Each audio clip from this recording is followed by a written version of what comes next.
श्रीराम समर्थ.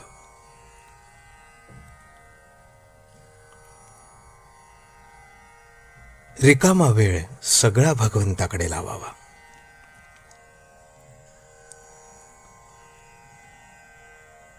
साधारणपणे ज्या वस्तू देहाला सुख देतात त्या पुष्कळ मिळवणे हे आपल्या जन्माचे ध्येय आहे असे आपल्याला वाटते. परंतु अशा वस्तू ज्यांच्यापाशी पुष्कळ आहेत ती माणसे सुखी झालेले आढळत नाहीत. किंबहुना अशा वस्तू जितक्या जास्त जमा कराव्या तितकी आपली हाव वाढतच जाते. पुढे वय झाल्यावर देह क्षीण होतो आणि त्याचे भोगण्याचे सामर्थ्य कमी होते.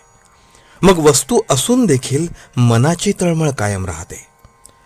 म्हणून शहाण्या माणसाने आत्तापासूनच आपले सुख बाहेरच्या वस्तूवर अवलंबून न ठेवण्याचा अभ्यास करावा. बाहेरची वस्तू सुटली तरी